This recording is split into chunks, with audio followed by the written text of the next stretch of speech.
विश्वामित्र का राजा दशरथ से राम लक्ष्मण को मांगना ताड़का वध। व्यापक अकल अरि अजय निर्गुण नामना रूप। भगत हेतु नाना विधि करत चरित अनूप।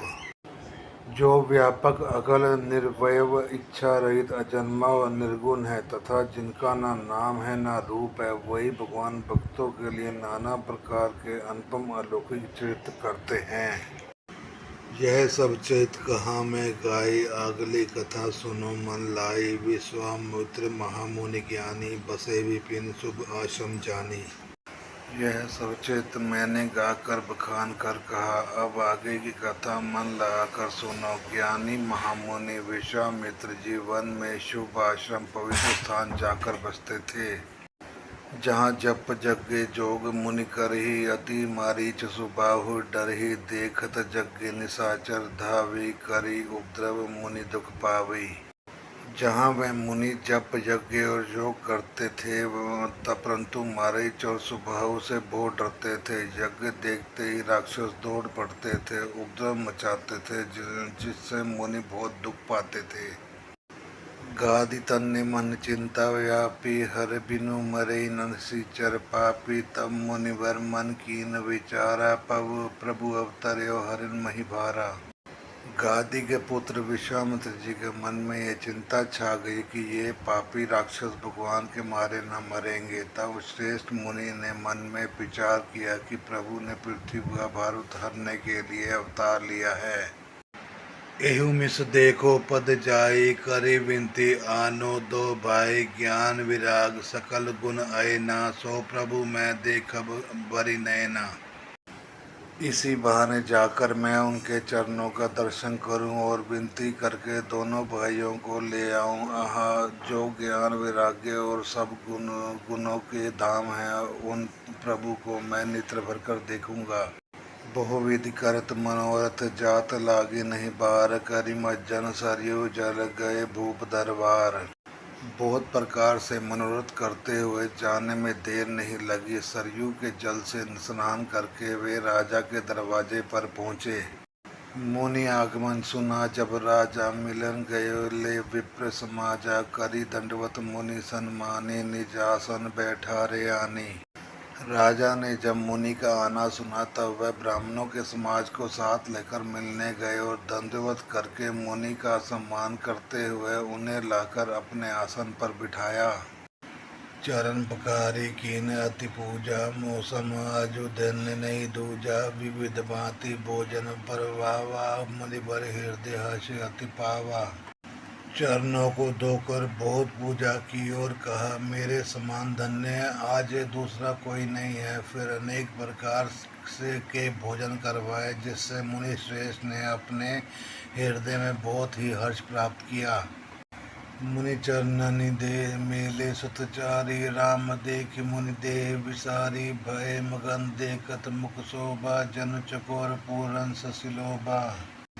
फिर राजा ने चारों पुत्रों को मुनि के चरणों पर डाल दिया। उसने प्रणाम कराया। फिर रामचंद्र जी को देखकर मुनि अपनी देह की शुद्धि भूल गए। वे श्री राम जी के मुख की शोभा देखते ही ऐसे मगन हो गए मानो चकोर पूर्व चंद्रमा को देखकर लुभा गया हो।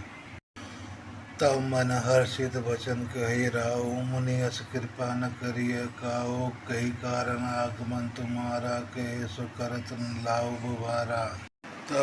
तब राजा ने मन में हर्षित होकर विजय वचन कहे, हे मुनि, इस प्रकार कृपा तो आपने कभी नहीं की। आप किस कारण से यहाँ पर शुभागमन हुआ, कहिए, मैं उसे पूरा करने में देर नहीं लगाऊंगा। असुर समूह सतावई मोहि, मैं जाचन आई सुनिप तोहि। अनुज समेत देहु रघुनाथा, निशाचर वध में होई सनाथा। मुनि ने कहा, हे राजन, राक्षसों के समूह मुझे बहुत सताते हैं, इसलिए मैं तुमसे कुछ मांगने आया हूँ। छोटे भाई सही श्री रघुनाथ जी को मुझे दो। राक्षसों के मारे जाने पर मैं सनाथ सुरक्षित हो जाऊंगा। देव भूप मन हर्षित, तजी मोह अज्ञान। धर्म सुजस प्रभु तुमको, इन कहो अति कल्याण। हे राजन, प्रसन्न मन से इनको दो, मोह और अज्ञान को छोड़ दो। हे स्वामी, इसके तुमको धर्म और सुयश की प्राप्ति होगी और इनका परम कल्याण होगा। सुनि राजा अति अप्रिय वाणी, हृदय कंप मुख दुति मुलानी। सोते पान पाए सुतचारी, विप्रचरण नहीं कहो विचारी। मैंने अत्यंत अप्रिय वाणी को सुनकर राजा का हृदय कांप उठा और उसके मुख की कांति फीकी पड़ गई। उन्होंने कहा, हे ब्राह्मण, मैंने चौथे वन में 4 पुत्र पाए हैं, आपने विचार कर बात नहीं कही। मांगो भूमि धेनु धन कोसा, सर्वस्व देव आज सहरोसा। देह प्राण ते प्रिय कछु नाही, सो मुनि देव निमिष एक माही। हे मुनि, आप पृथ्वी गो धन और खजाना मांग लीजिए, मैं आप आज बड़े हर्षित के साथ अपना सर्वस्व दे दूंगा। देह और प्राण से अधिक प्यारा कुछ भी नहीं होता, मैं उसे भी एक पल में दे दूंगा। सब सुत प्रिय मोहि प्राण की नाई, राम देत नहीं बने गुसाई। कह श्रीचर अति घोर कठोरा, कह सुंदर सुत परम किशोरा।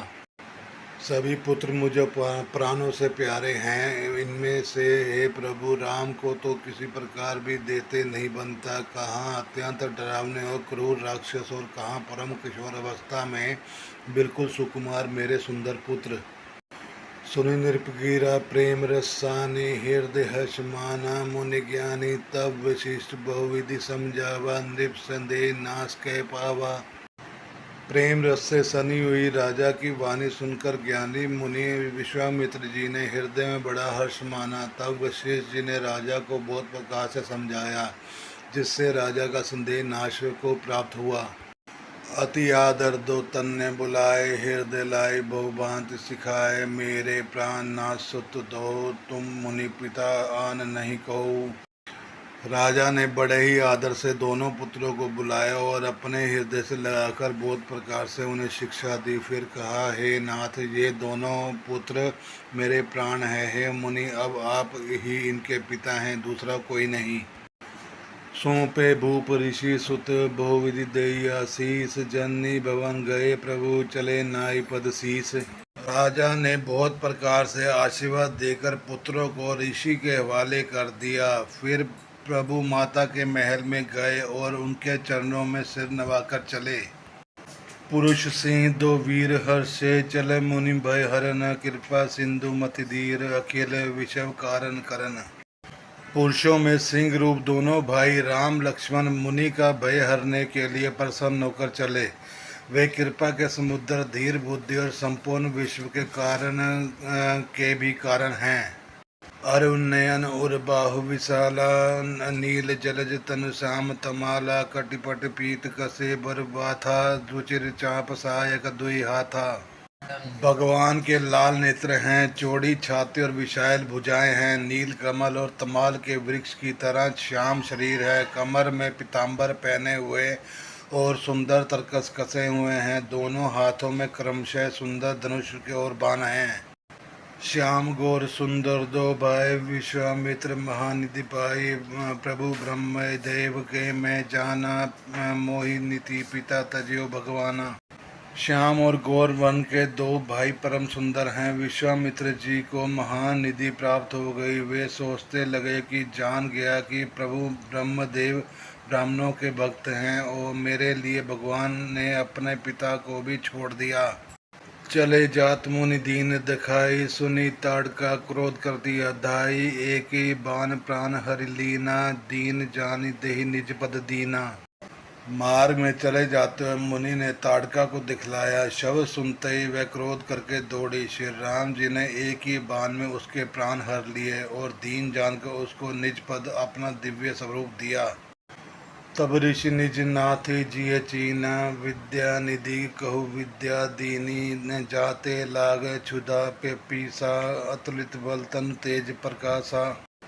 तब ऋषि विश्वामित्र जी ने प्रभु को मन में विद्या का भंडार समझते हुए भी लीला को पूर्ण करने के लिए ऐसी विद्या दी जिससे भूख प्यास ना लगे और शरीर में अतुलित बल और तेज प्रकाश हो।